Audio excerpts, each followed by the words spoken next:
Bonjour! Bonjour. Aujourd'hui, on aborde le sujet de l'alchimie du couple et la question qui est sur toutes les lèvres, pourquoi on a l'impression de devenir fou lorsqu'on amorce une telle quête?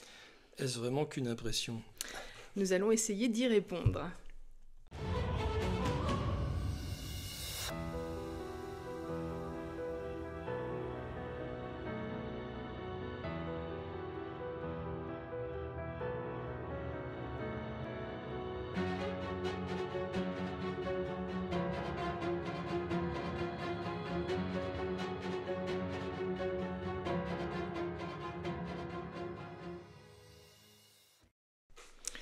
Alors, si vous ressentez des contradictions intenses, des émotions exacerbées, un appel inexplicable qui, malgré tout, vous pousse toujours plus loin, n'avez-vous pas dans ce cas l'impression de devenir fou?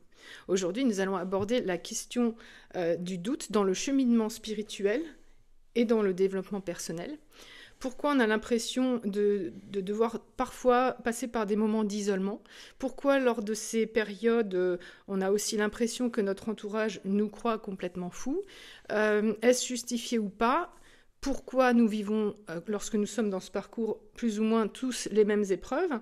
On va essayer d'aborder le sujet sous l'angle de l'alchimie spirituelle, avec un outil que nous aimons particulièrement, qui est le tarot. Et voilà, on va essayer de répondre en même temps à toutes les questions qu'on a reçues en commentaire et par email ces dernières semaines par rapport aux vidéos précédentes. Oui, alors justement, je pense que le tarot est un bon moyen, et on vient d'écrire un livre là-dessus, justement, qui paraîtra au mois de septembre, qui fait que quand on est sur ce parcours-là, on s'aperçoit que finalement, la première carte, qui est le fou, c'est presque un passage obligé. C'est comme si on devait en passer par là pour mettre un pied dans ce changement qui doit se faire en nous, quoi. Donc voilà. Donc la première carte du fou, elle n'est pas anodine. Elle représente vraiment le début de votre quête personnelle. Voilà, donc je vous la montre, mais je la remettrai à plusieurs moments dans la vidéo. Donc ce fou, là, vous voyez, qui s'accompagne dans ce tarot-là des images du Moyen-Âge de la lettre hébraïque Shin, qui représente le feu, vous montre symboliquement le chemin spirituel. Et l'image représente plus ou moins un pèlerin. Et plus vous attardez sur l'image, sur ce symbole, plus vous découvrez finalement qu'elle contient l'ensemble des vérités qui se dévoileront au cours du chemin. Là, on peut voir déjà, premièrement, juste que en fait, vous avez une petite bestiole qui vous mordit les mollets, parce que justement, c'est pas simple. Ça vient chercher forcément des choses, et puis en fait il faut aussi simplifier, partir à l'aventure avec son petit baluchon, et pas avec plein de certitudes et des choses qui n'ont pas d'intérêt dans votre cheminement, quoi. Voilà, vous rencontrerez certainement ce qu'on voit là, c'est un petit crocodile, qui représente, alors on peut dire la bête, qui se manifestera à plusieurs reprises sur le chemin et sous des formes différentes, symbole de l'ego, et des ombres que cela cache. Le bâton du pèlerin, puisque c'est en fait un pèlerinage, ce cheminement de développement personnel et spirituel. On vous demande de vous alléger, comme disait Pascal, pour pouvoir mettre un pied dans ce chemin. Ce petit animal qui mord les mollets vous pousse en avant, et puis il peut aussi être vu comme un guide. On le verra plus loin ou à l'occasion d'autres vidéos sur l'alchimie spirituelle du tarot que l'on vous proposera ultérieurement.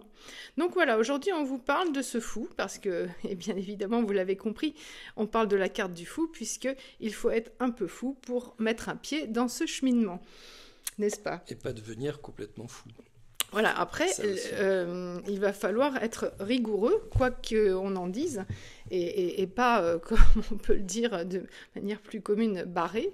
Il ne faut pas se barrer dans ce cheminement, il ne faut pas simplement lever les yeux vers le ciel, il faut aussi apprendre à découvrir les lois de l'univers, ces lois qui sont celles de notre cosmos et auxquelles nous devons obéir. J'aime pas trop ce mot, mais c'est la vérité, ces lois doivent être respectées du moins. Même si elles peuvent être transcendées, on le verra, cela fait partie aussi des vérités qui se dévoilent au long de ce chemin. Pouvons-nous les transcender tout en les respectant ? Bien évidemment, rien n'est figé dans ce chemin, c'est toute la magie de la quête spirituelle, c'est qu'au final, on parle de liberté, de libération et bien évidemment d'amour. Ce fou, en fait, s'il arrive en fait à se simplifier l'esprit, il va s'apercevoir que tout ce qui vient à lui va l'aider à parcourir son chemin. Donc c'est peut-être une des difficultés à intégrer, c'est que dès qu'il y a un obstacle ou quelque chose qui vient vous chercher, c'est pas de se laisser complètement absorbé par cette problématique ou cette énergie qui vient vous perturber. Là, il faut essayer de la comprendre pourquoi elle vient vous perturber, pourquoi elle vient chercher quelque chose en vous et pourquoi vous pleurez, pourquoi vous vous mettez en colère.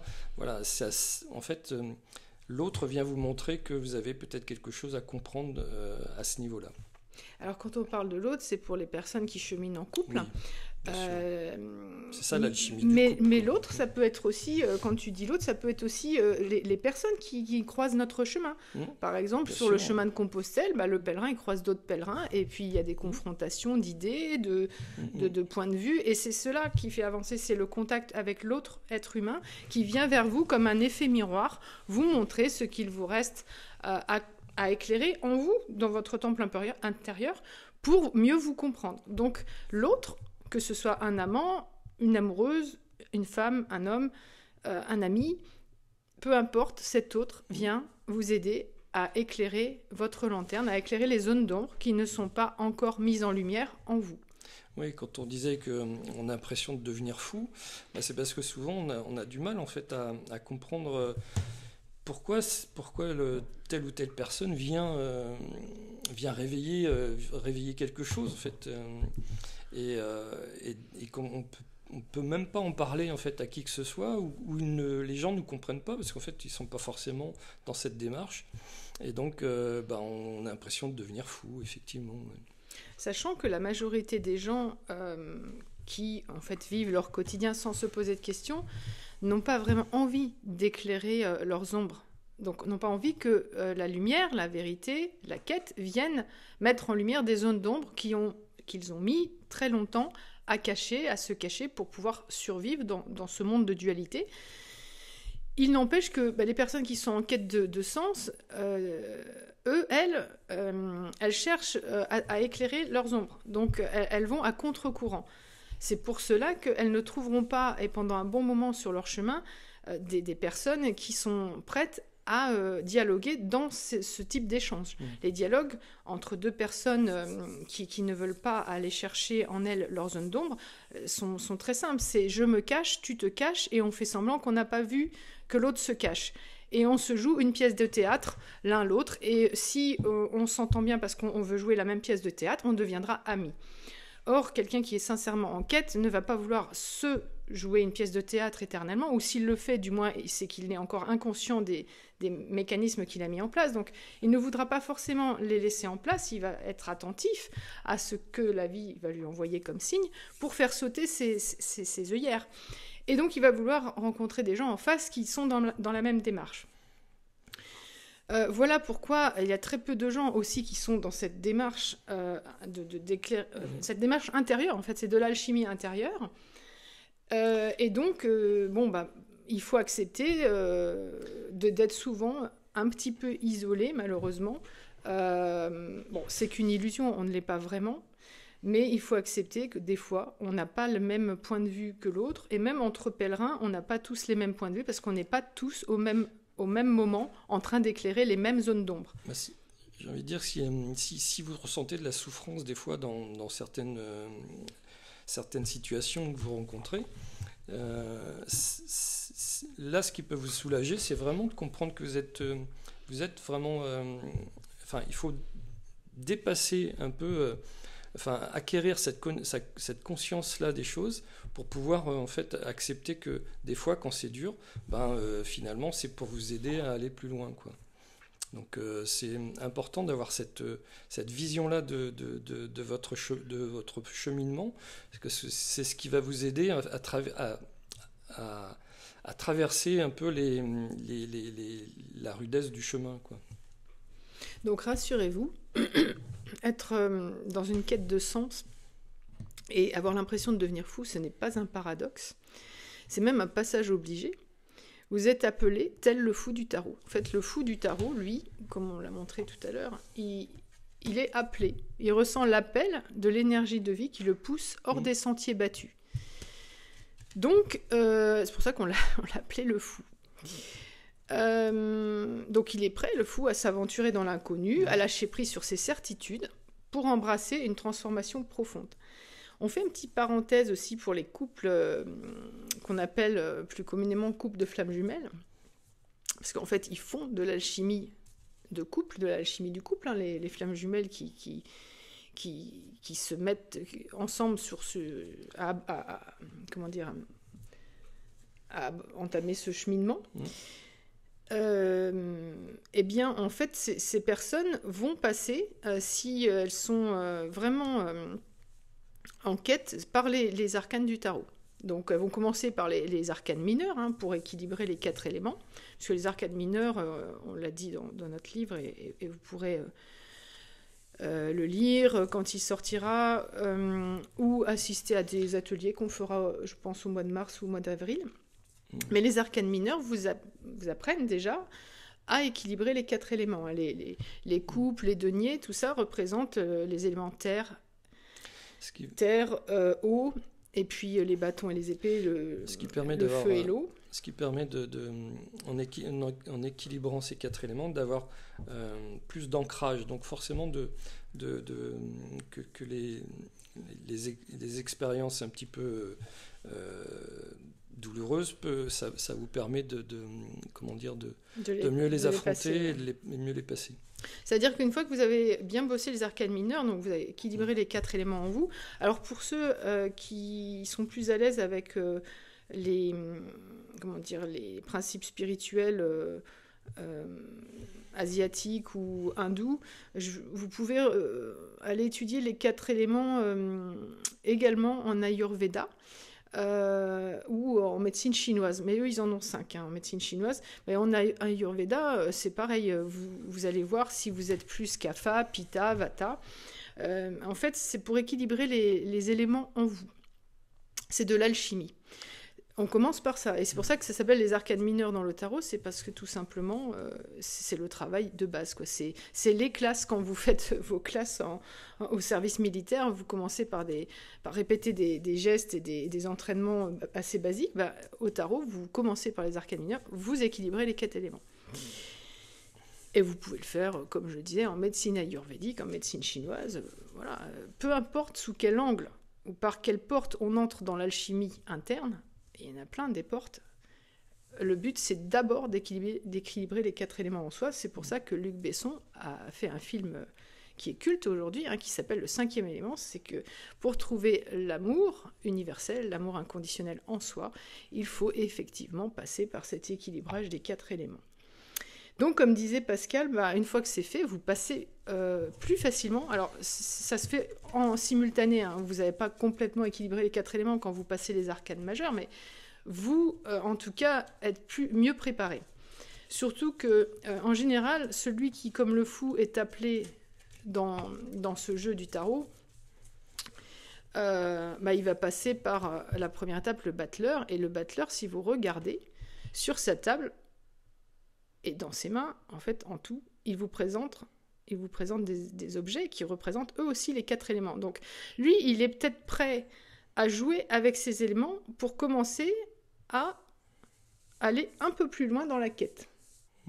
Le battleur, on l'appelle aussi le magicien. Donc, à partir du moment où les 4 éléments sont équilibrés, on peut commencer à jouer avec pour rêver de magie. Là, on est dans l'arcane numéro 1. Donc, quand on se sent appelé, en général, on le vit tous. C'est des instants magiques dans notre vie. On se sent plus spirituel, on se sent appelé à utiliser des choses en nous, des dons qu'on n'a jamais exploités dans le monde matériel. Et là, tout d'un coup, en ouvrant cette porte du cheminement spirituel, on se met à jouer avec nos 4 éléments et on apprend à faire de la magie. Oui, on commence à comprendre qu'en fait, on est bien plus que ce qu'on croyait jusque-là. Et on s'aperçoit qu'en fait, on peut aller plus loin dans cette... on peut découvrir beaucoup plus de choses, en fait, dans ce monde que ce qui n'y paraît au départ, quoi. Alors, on va vous lire quelques notes et puis on va débriefer ensemble sur le sujet. Donc, on avait noté aussi, posons-nous la question de savoir si derrière le chaos apparent de la vie quotidienne, il n'existe pas une sagesse cachée. Alors, pourquoi on avait noté ça? C'est parce qu'on voulait faire le pont entre le cheminement préfiguré par le fou du tarot et l'accès à une sagesse cachée qui viendrait... par exemple, de civilisations antiques, comme par exemple l'Égypte ancienne. Et est-ce que cette sagesse cachée ne serait pas cachée, elle aussi, dans le tarot? Donc, quand vous avez l'impression de devenir fou, demandez-vous si ce n'est pas une condition d'accès aussi de cette sagesse cachée qui vous demande un certain effort de dépassement. Oui. Ouais, oui, c'est ça. Ouais. Le fou, lui, il incarne un peu l'énergie du renouveau. C'est-à-dire que vous passez d'une vie un peu, insouciante à quelque chose qui peut vous mener vers la plus belle partie de vous-même. Donc, le fou, il faut déjà commencer à entrer dans cette énergie-là, quoi, qui peut vous emmener très loin. Donc quand les choses commencent à devenir chaotiques, comme elles le sont actuellement, n'est-ce pas une opportunité d'emprunter le chemin du fou, du tarot? Oui, souvent, c'est souvent des événements comme ça qui nous arrivent dans la vie ou qu'on peut voir autour de soi. Peut-être un chaos peut nous envoyer en quête, donc à franchir le pas et à prendre notre baluchon et partir dans cette quête de soi plus profonde. Sachant que si vous observez, dans beaucoup d'événements que l'on voit se produire sur notre planète, il y a un lien avec une arcane du tarot.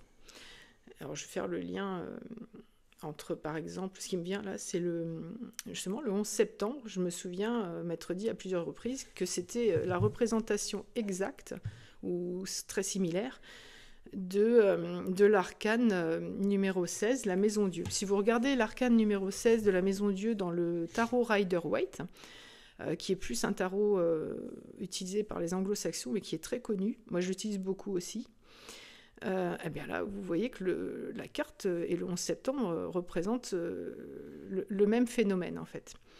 Alors, notre vie, tout simplement, quand on commence à s'intéresser au tarot et à l'alchimie du tarot, on s'aperçoit que toutes les épreuves qu'on passe, de manière individuelle ou collective, elles sont dans le tarot, tout simplement. Comme si les anciens Égyptiens avaient déjà cette connaissance que ce plan-là, en fait, suivait des règles, et que cycliquement, on passait par les mêmes étapes, même si elles sont sensiblement différentes à chaque fois, mais dans l'essence, ce sont les mêmes étapes. Des étapes qui permettent à l'humain de se réveiller et d'entamer un cheminement plus profond vers lui-même. Plus spirituel, oui. Oui, c'est ça, c'est que, en fait, c'est un jeu, ça paraît être un jeu, mais c'est vrai que la vie est un jeu. Et en fait, les cartes du tarot, enfin, en tout cas, les 22 arcanes, les plus importantes, sont bourrées de symboles qui en fait, quand vous avez emprunté le chemin du fou, vont vous montrer en fait des aspects de vous-même qui que vous pouvez voir dans le monde, mais que il faut essayer de retranscrire dans soi-même, quoi. Alors donc cette maison Dieu qui représente une tour frappée par la foudre, s'effondrant sous la force d'une énergie divine. Ce symbole, il parle d'un effondrement, un bouleversement brutal, une destruction nécessaire pour laisser place à une vérité plus profonde.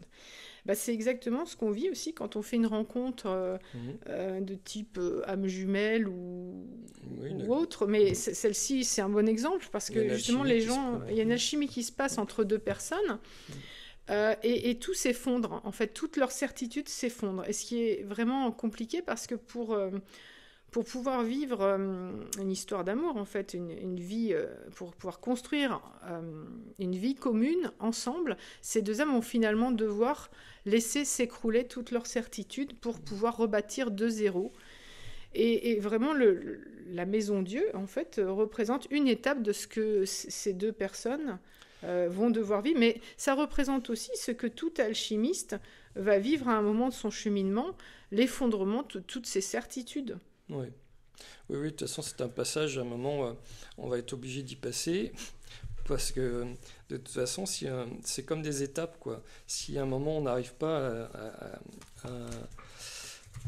à comprendre ce que cette déconstruction apporte, et finalement, on va tourner autour, et jusqu'à ce que... Et ça va... En fait, étrangement, la vie va vous apporter... constamment en fait des situations qui vont vous mettre en confrontation avec cette carte, avec le symbole de cette carte, et jusqu'au jour où vous allez comprendre pourquoi vous rencontrez systématiquement toujours les mêmes problèmes. Et voilà, donc en fait la vie étant tellement bien faite qu'elle va vous apporter les situations pour pouvoir passer cet obstacle, pour pouvoir aller encore plus loin dans votre cheminement personnel.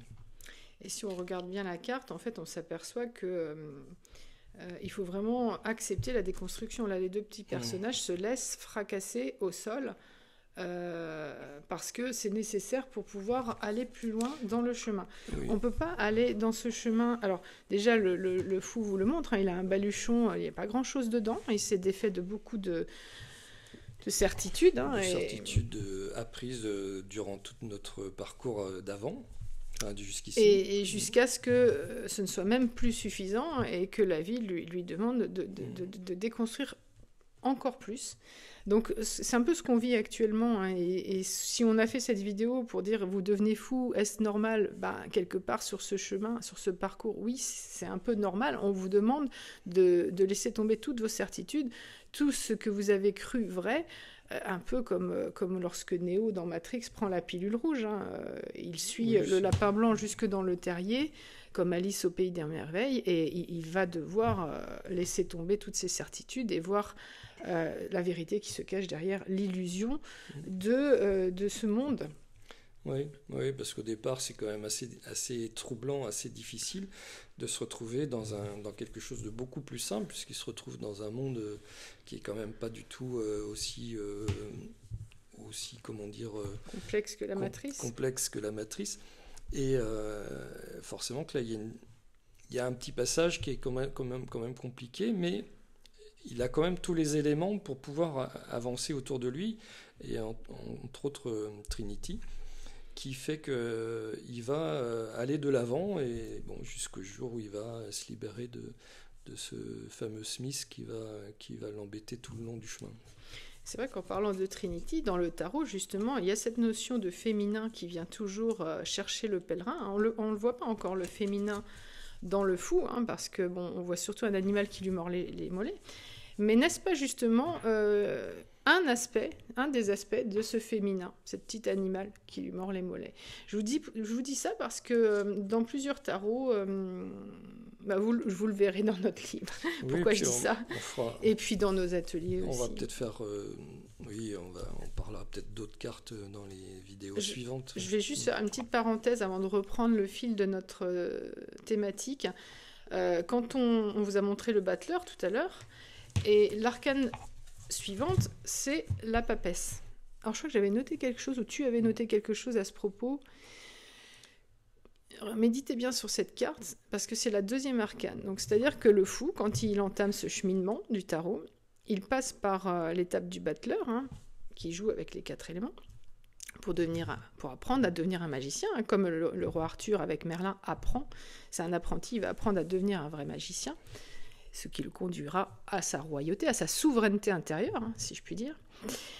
Donc la deuxième étape, c'est juste après le battleur, c'est la papesse. Et là, quand Pascal parlait de Trinity dans Matrix, on peut se souvenir que dans n'importe quelle quête, il y a cet aspect du féminin qui vient se présenter très vite quand le pèlerin met un pied dans la quête spirituelle. Alors oui, ça peut être représenté pour un homme par la rencontre d'une femme, mais aussi symboliquement, en miroir de ce qui se passe à l'intérieur de la personne, n'est-ce pas son âme qui vient se présenter? Et là, elle prend, dans l'arcade numéro 2, le visage de la papesse, qui finalement nous enseigne une leçon précieuse. Si le battleur est l'appelé et qui commence à devenir un initié, celui qui agit, qui ose, qui expérimente, la papesse, au contraire, elle se retire, elle médite, elle lit, elle intègre la sagesse, elle explore son sanctuaire intérieur. En tout cas, elle vous pousse à faire ça. Donc dans le parcours, il est crucial de comprendre que ces deux énergies que vous rencontrez en début de cheminement doivent alterner. C'est tout un équilibre, le cheminement spirituel et l'alchimie interne. On apprend l'équilibre, on ne rejette rien. Pour éclairer les zones d'ombre, on apprend l'équilibre entre la lumière et l'ombre. C'est très important. On ne peut pas rejeter l'un ou l'autre. Oui, parce qu'il y a l'action, mais il y a aussi l'introspection. Les deux sont indissociables. C'est-à-dire que le battleur, lui, effectivement, il va montrer qu'il faut partir en action, qu'il faut quand même y mettre une énergie pour pouvoir avancer. Mais, en contrario, il faut aussi cette carte de la papesse qui montre en fait qu'il faut aussi s'introspecter en lisant, en rentrant à l'intérieur de soi aussi, quoi. Donc ça, voilà, et il y a besoin de ces deux aspects-là. Sinon, si on n'est que dans l'action, forcément, on va passer à côté de plein de choses importantes. Trop d'action sans introspection vous pousse à répéter des schémas sans évolution, et trop d'introspection sans passage à l'action vous enferme dans une paralysie. Ouais. Donc, et une illusion d'attente aussi, parce que il y a beaucoup de personnes qui attendent que le monde soit libéré des ténèbres et du chaos. C'est la paralysie d'attendre. L'attente que la personne de votre cœur revienne vous chercher. Tout ça, en réalité, ce cheminement est à faire en vous-même. C'est vous qui devez apprendre à faire revenir votre âme dans le temple, à redonner les commandes de votre sanctuaire intérieur à votre âme. Voilà, mais dans cette action dans cette action-là, en fait, vous allez tomber forcément sur des aspects de la papesse, donc des livres, peut-être des films, enfin des documentaires, quelque chose qui va vous amener à, en fait, va vous montrer des aspects que vous avez besoin de faire émerger à votre conscience. C'est pour ça que le battleur, c'est un peu la magie qui se met en route, quoi. Et là, effectivement, la magie, elle va vous apporter tout ce que vous avez besoin. Mais par contre, faut être conscient que vous êtes que tout ce qui vient à vous est une aide précieuse sur votre chemin, quoi. Et ça vous aide à trouver l'équilibre, à apprendre à écouter les forces antagonistes en vous, donc les forces opposées en vous. Il y a des moments où il va falloir s'éloigner du tumulte des émotions, ce qu'incarne la papesse du tarot d'ailleurs. Et il y a d'autres moments où il est nécessaire de retourner dans le monde avec un regard renouvelé et de jouer avec ces éléments, ces 4 éléments que vous avez équilibrés en vous. Et le monde va vous faire trébucher, donc il va déséquilibrer votre équilibre. Mais en fait, c'est l'énergie de vie qui fait ça. Elle vous met en situation avec des épreuves qui vont vous permettre de vérifier si votre équilibre est factice ou s'il est vraiment réel. Oui, là, mettons, si vous êtes en excès de feu, vous allez être confronté à un événement qui va vous le montrer. Parce que vous allez peut-être vous mettre en colère pour quelque chose d'anodin ou quelque chose d'insignifiant. Et là, justement, si vous êtes conscient de votre propre cheminement, là, vous allez vous dire, mince, là, je me suis mis en colère pour rien. Pourquoi cette personne-là m'a dit quelque chose, ou pourquoi il y a eu cet événement-là qui est venu réveiller le feu en moi. C'est là qu'il faut faire la papesse, introspecter et voir le pourquoi du comment. Et des fois, c'est lors des rencontres que vous faites tous les jours, vous avez envie de vous isoler juste après, c'est parce que vous avez vu en l'autre un miroir. Et du coup, c'est ça le secret de la chimie, c'est que chaque conflit, chaque rejet, chaque attitude n'est là que pour révéler ce qui en vous demande à être réconcilié.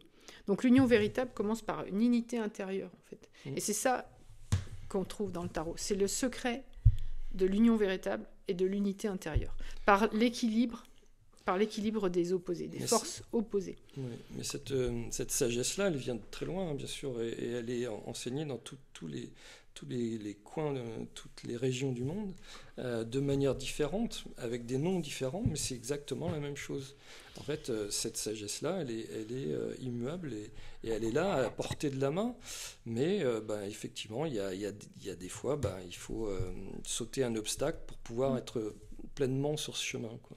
D'ailleurs, j'en profite pour préciser que même pour tous ceux qui ont lu Réintégrer sa flamme jumelle par l'alchimie du couple, notre livre, qui est sorti en version augmentée en septembre, dans le supplément, dans les dernières pages de la partie qui était en supplément par rapport à la première version, on parle du tarot et de son utilisation, de ce qu'il apporte dans l'alchimie du couple.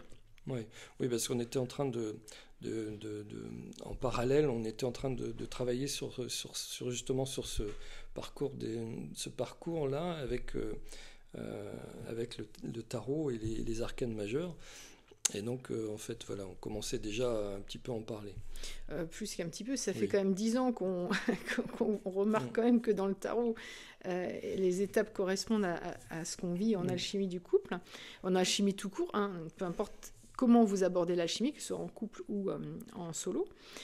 Mais l'important, c'est que, on en a parlé dans ce livre pour cette raison-là. C'est parce que dans ce livre, on a voulu expliquer pourquoi on avait vécu cette rencontre d'âme jumelle, donc d'âme en miroir, qui nous avait permis pour nous de mettre un pied dans le cheminement spirituel et la levée des voiles sur la réalité de ce que peut être notre monde.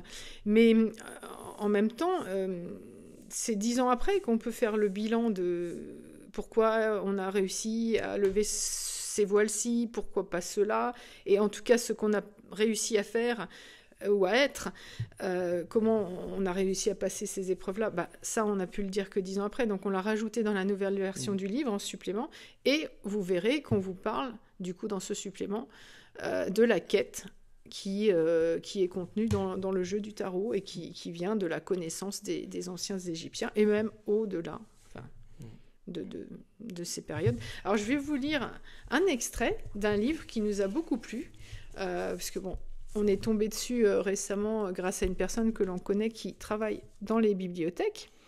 C'est un livre sur le couple et l'alchimie et il s'intitule « Les mystères de l'homme enfin dévoilés ». Donc c'est un livre d'André Bouguenec qui a dû être écrit, je pense, dans les années 80 et réédité dans les années 90. Mais il est incroyable, ce livre, parce que vraiment, il parle d'alchimie, de langue des oiseaux, de l'alchimie du couple, du tarot aussi, puisqu'il aborde certaines arcanes du tarot. Et moi, ce qui me donnait envie de vous le lire, c'était une page en particulier. Je vais vous lire l'extrait et on va vous dire pourquoi. Justement, cette page est intéressante parce qu'on vous parle de la sagesse de l'Égypte ancienne, de la connaissance des Égyptiens. Et cette page s'intitule « Mort et résurrection, appel à l'initié dans le livre des morts égyptiens ». Alors, il faut savoir que ce fameux livre des morts égyptiens est en lien avec la connaissance qui est dans le tarot, qui a été transmise admirablement par les imagiers du Moyen-Âge, mais ces imagiers du Moyen-Âge devaient avoir eu accès, je pense, à la connaissance de l'ancienne Égypte et du livre des morts égyptiens. Alors, je vous cite juste une phrase. « Ô âme aveugle, arme-toi du flambeau des mystères, et dans ta nuit terrestre, tu découvriras ton double lumineux, ton âme céleste.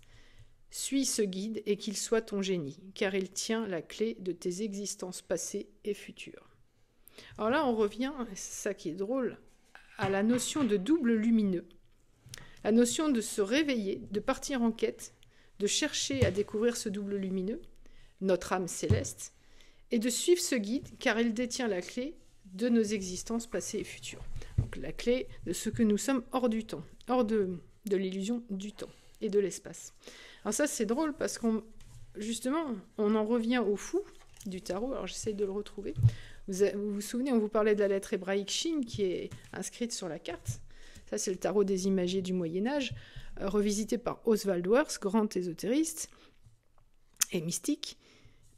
Et là, il indique la lettre Shin, donc le feu, en lettres hébraïques. Et justement, n'est-ce pas pour nous rappeler que nous devons nous armer du flambeau des mystères pour découvrir cette âme céleste, ce guide qui détient la clé de nos existences passées et futures. Donc vous voyez que cette quête peut vous mener très très loin.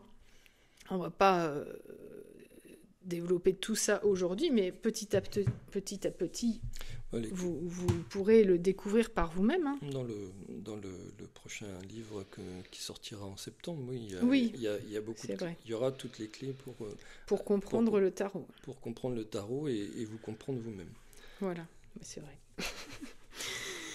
Alors, nous pourrions dire, donc pour conclure, lâchez prise et suivez la flamme, hein, puisque cette flamme est inscrite là. La lettre Shin, c'est le feu. C'est déjà commencé par la flamme. La flamme intérieure. Et cette flamme n'a-t-elle pas un lien avec cette fameuse âme céleste dont parle André Bougnac, en se basant sur la connaissance du livre des morts des Égyptiens? Cette âme céleste qui nous tend la main pour nous amener à comprendre ce monde de l'autre côté du miroir.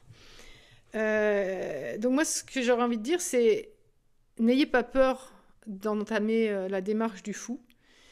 Vous n'êtes peut-être pas forcément fou, vous êtes peut-être à contre-courant, mais par contre, sachez que il va y avoir tout un travail qui va se révéler utile pour pouvoir aller réellement, sincèrement en quête dans ce cheminement.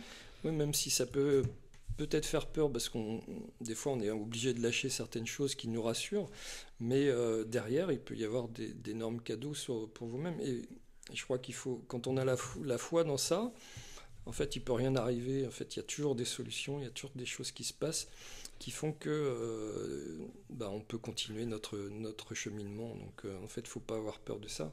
Puis en fait si vous partez, vous êtes dans ce cheminement-là, c'est un cheminement initiatique, donc de toute façon, vous aurez des surprises et d'énormes surprises intéressantes et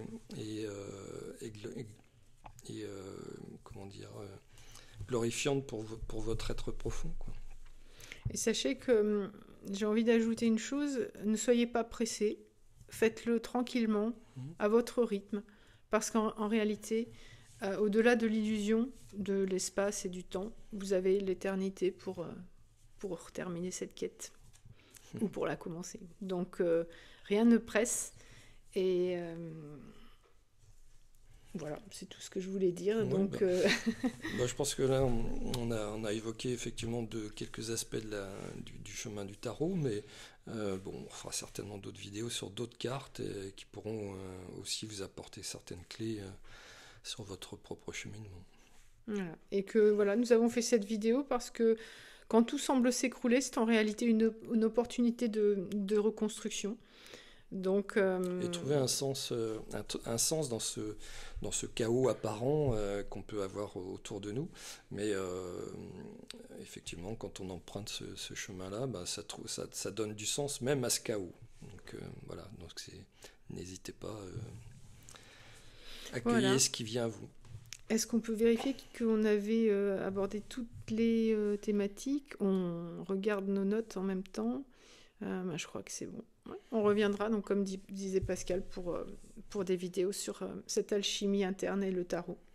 En attendant, on vous souhaite un très bon cheminement. À bientôt. Au revoir.